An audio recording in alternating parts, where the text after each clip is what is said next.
Hey guys, check it out. I went and bought some more packing tape because I guess we've used all the packing tape since Christmas of last year.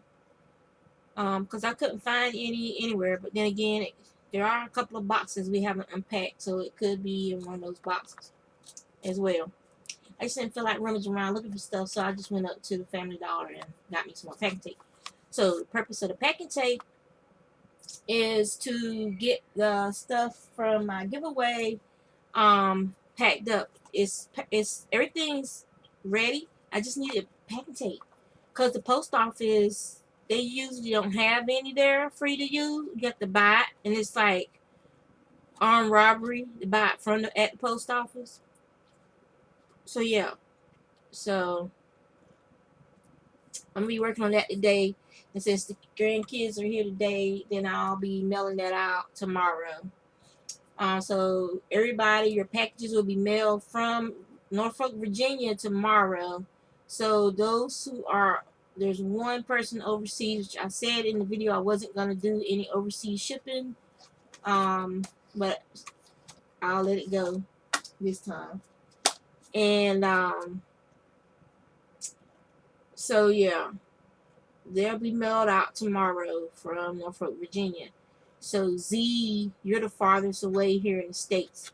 So you should get yours probably, if not Saturday, then Monday or Tuesday of next week. Um, yeah. So that's what's on my agenda. I started sewing up the fingerless gloves, and I know you're looking at it saying, "Oh man, that's way too small." Actually, it's not, because, like I said, if when you use the 1x1 rib, it's a very, very stretchy fabric. So it has a small footprint, but it actually stretches out just as big as this fingerless glove, which I knit traditionally for my husband, my World of Warcraft gloves, and he's already destroyed them, and the thumbs are coming off and all that stuff, and yeah, all that hard work. Mm-hmm.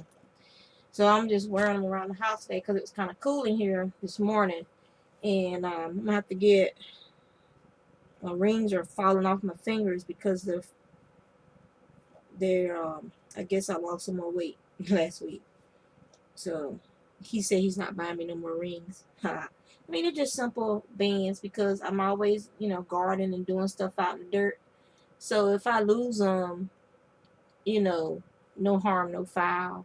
I think each of these, this is from my pregnancy days. This big one, it's like a 9.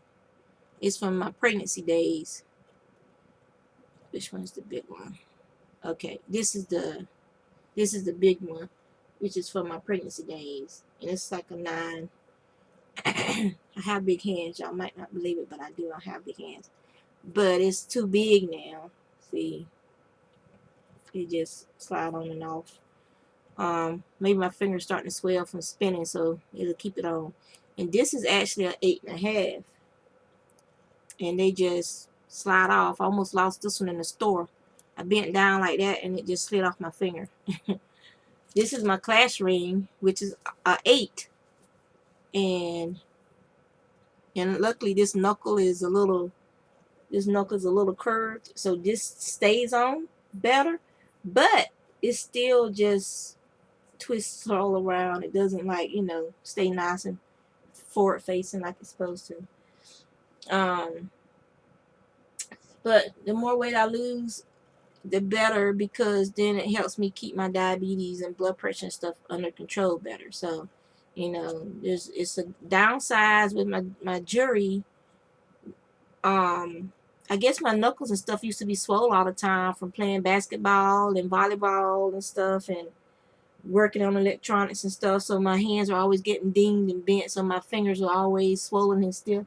And now that I'm mostly spinning and gardening and doing housework, I don't have that damage being done to my hands. And I'm not typing all the time like I was either when I was working. So yeah. So I gotta finish sewing up my fingerless gloves, and then I'll show that to you guys later. And then I gotta get my desk area cleaned up again. because I need to start doing some more artwork, because I'm really missing it, and I got all these art supplies and they're not being used, so I need to start keeping this side over here uncluttered with like this camera and yarn and my audio adapter and just random bobbins and graffiti book. Oh yeah, this graffiti book, if you guys can get a copy of this book, it is by Jason Edlin. For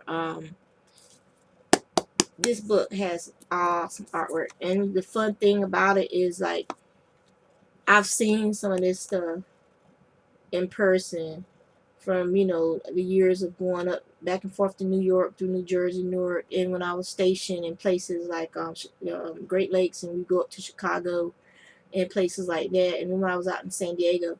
So it's funny because I've seen some of this stuff traveling all over the United States by car, and seeing grain silos, abandoned grain silos with artwork on them and stuff, and then you see some of this art actually in a book that you've seen with your own two eyes, and it just brings those memories back vividly and sharply, and it's just an awesome experience. And there are people, oh, that's just a bunch of mess. No, it's not. It's art. It's social art, if you think about it. Most graffiti actually has a social premise behind it. And a lot of people might think these kids doing this tagging and all this stuff, that it doesn't mean anything. They're just marking their game territory and stuff. A lot of that artwork has social connotations behind it. You just have to look at it and study it to understand what that person is trying to say. So yeah, so if you get a chance to see this book, go to your library. If you want to buy it at your collection, then I would suggest you do that as well. My husband's from Brooklyn, and a lot of this stuff, it is, he grew up with it.